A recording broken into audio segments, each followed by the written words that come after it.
Welcome. I am the FX Savant, and in this video, we're going to be doing exactly what the title says. I'm going to be showing you how I was able to make $5,765 knowing this one thing to help me trade the market.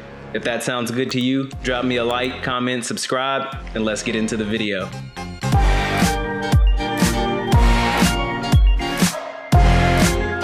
Before we get into it, I'm gonna show you how we were able to make $5,765. We're really gonna be talking about this GBP NZD position. As you can tell, I'm in the same thing that I was wearing this morning when I told you that we entered into the GBP NZD trade in that Trader Confessions video. So we're just gonna go ahead and go over the trade. It has then played out in one day. It is now market closed. So let's get into it. The previous day before, Monday, the previous day, what do we have? This was going into the weekend. We have an overextended W. When an overextended W comes, price likes to come back and retest the neckline. So there's our premise for this trade. Starting out on the daily, we didn't go through the monthly, we didn't go through the weekly, but we did start out on the daily because this is just a day trade. So on the daily, we have where price, we would like to see price come to, which is down in here at the neckline. So on 4 hour, well, price had came up to this area, had created a retracement or a correction, and then thus came up and printed the same candle, the same size as the bearish candle. Now, you've heard me say it before, candlesticks do not matter, but what they represent does. So a railroad or tweezer tops or two candles that are exactly the same length and size, but two different colors just represents indecision. So we're up at the top, at the highs. We would like to see price come down and retest the neckline of the overextended W we found on the daily. And this is on the 4 hour. We have indecision at the highs, which is our first indication that price would like to come down. And now we're starting to see price start to break structure. We're breaking structure to the downside. If we drop down to the 1 hour, now we can see that we're starting to break structure to the downside. We broke below this area. We broke below this area. We broke below this area,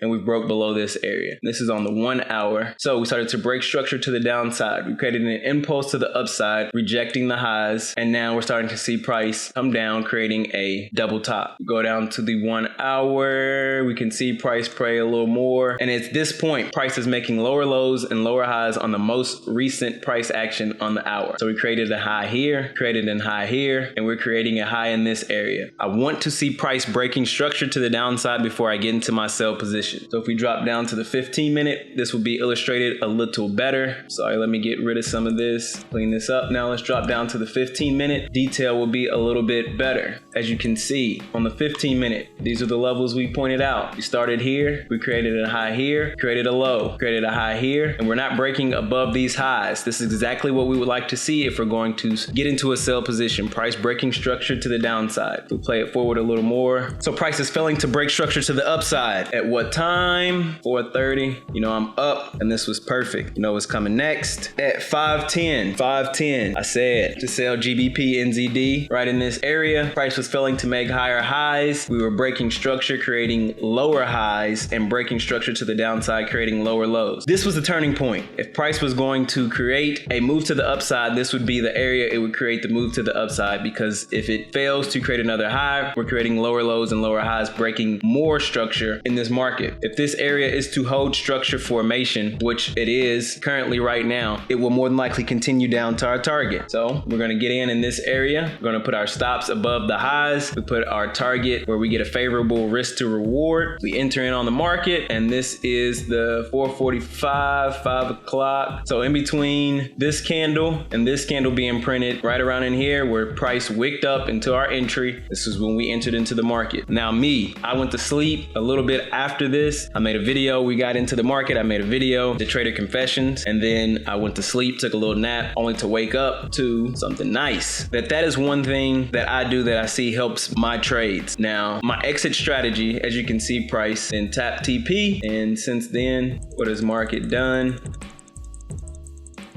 The market is still chilling below our take profit. But as you can see, price played out. It was pretty easy to hold this trade. No real retest of the entry after price started to fall off. It continued straight down, creating lower lows and lower highs, following structure till it got to our target. It was a nice little 93 pip take profit for about a 2.8 risk to reward. But back to me taking a nap or going to sleep. This is one thing that I see that helped my trading, was stepping away after I placed my trade. My exit strategy is to let the market take me out of the trade. So So I'm either gonna hit take profit or stop loss, wherever they may be. I'm gonna let the market do the work for me. Now, I did have a problem early on in my career, closing profits early and then kicking myself mad over an extra 5, 10, 15 pips that I could have let the market just run and hit my take profit. And I've started to realize that that was screwing with my risk to reward ratio. So I was planning for a 2.8 risk to reward, but I closed early because I was just staring at the screens and feeling antsy, letting my emotions run, and ended up closing for a 2.5. Then when I needed those extra percentages to stack up for when my losses did come, I had a little cushion to back it up. Now, when I was taking those profits early, when those losses came, it put more of a detriment onto my account than what was necessary. So I was incurring a lot of emotions that I didn't need to incur just by simply being present at the market, being present, looking at the charts. So step away from the markets after you place your trades, as long as your trades are in the correct positions, and only monitor them on the time frames that you would like to monitor them on. So say, for instance, this was a trade I'd like to monitor on the hour time frame. I would only check it once every hour, and then I would make my decisions upon what I see when the hour hits. Take that with you. Really try that out. Once you place a trade, step away, let the market take you out.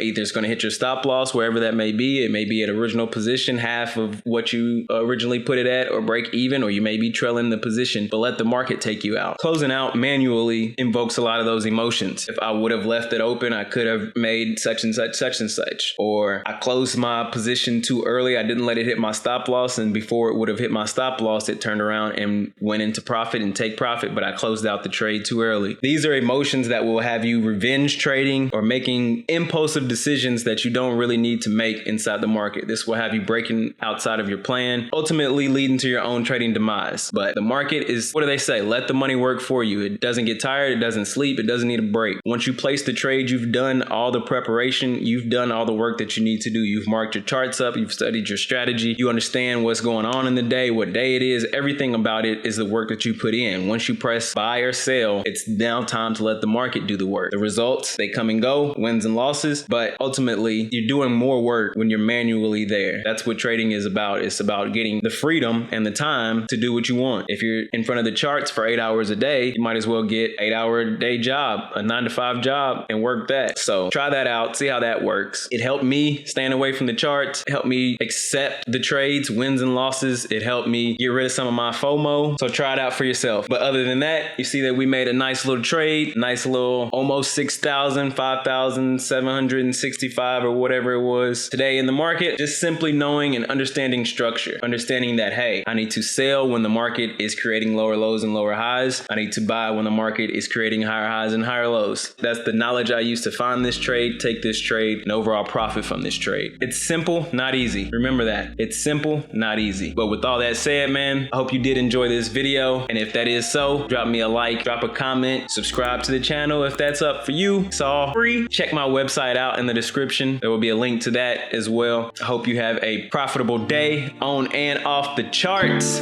I'll holla at y'all on the next one.